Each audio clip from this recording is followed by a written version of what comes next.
నిన్ను వేలు పట్టుకుని నడిపించినాడు. నువ్విప్పుడు కాటుకు నడిపియాలా? 30 ఏండ్ల నాడు మీ తాత కత్తి పట్టినాడంటే అది అవసరం. అదే కత్తి మీ నాయన ఎత్తినాడంటే అది వారసత్వం. 10 దినాల నాడు అదే కత్తి నువ్వు దూసినావంటే అది లక్షణం. ఆ కత్తి నీ బిడ్డ నాటికి లోపమైతుందా? వాని రోజొస్తే ఎవడైనా గెలుస్తాడు. యుద్ధం రాకుండా ఆపుతాడే వాడు గొప్ప. వాడే గొప్ప. మీ పేరు? చాలా. అడ్రస్, ఫోన్ నంబర్ కూడా కావాలి. నేను ఊరికే అడిగానండి. నేను ఊరికే చెప్పానండి. వాడిదైన రోజున ఎవడైనా కుట్టగలడు. అసలు గొడవ రాకుండా ఆపుతాడు చూడు, వాడు గొప్పడు. టఫ్ గా కనిపిస్తారు గాని మాట వింటారు. పర్లేదు. కొండను చూసి కుక్క మురిగితే కొండకు సేట తగ్గితే తప్పేమిరా? మా జేజీ నరకటం నీ లక్షణం రానింది, అవలక్షణం అనలేక.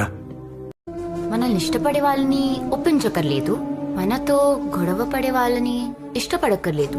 సో ఈ స్టోరీలో హీరో తన వాళ్ళని లవ్ చేయాలి, అవతలి వాళ్ళని కన్విన్స్ చేయాలి. కంటపడ్డావా కనికరిస్తానేమో, ఎంటపడ్డానా నరికేస్తావో బా. పగని ఇడిచిపెట్టి కదారా పరాస్థానంలో బతుకుతా ఉండేది. పొలమంట పోరు పల్లె నుంచి పట్నం దాకా తెచ్చినారే. కత్తులు పాలెగాళ్ల నుంచి పిండ్లోండ్ల దాకా తెచ్చినారే. మండు వేసంకి గొంతులు దిగితే ఎట్టుంటుందో తెలుసా? మచ్చలు పిల్లి మొక్క ముందుగా అంటిస్తే ఎట్టుంటుందో తెలుసా?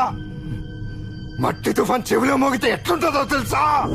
వైలెన్స్ మీ డిఎన్ఏలో ఉంది, మార్చలేం.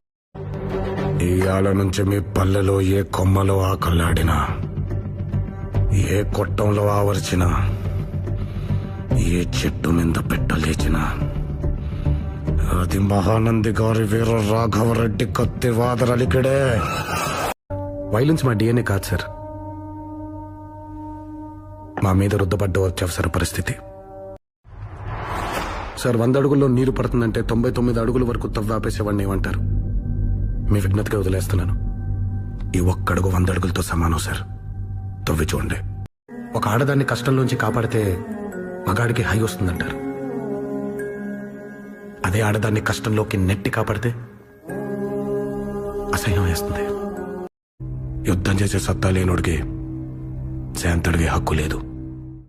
పూలెందల పూలంగళ్ల కాడ నుంచి కడప కోటిరెడ్డి సర్కిల్ దాకా, కర్నూలు కొండారెడ్డి బుర్జు కాడ నుంచి అనంతపురం క్లాక్ టవర్ సెంటర్ దాకా, బళ్ళారి గనుల్లో దాంకున్న బెలగం పొనాల్లో పండుకున్నా వదలా, తరుముకుంటా వస్తా, తలకాయ కోస్తా.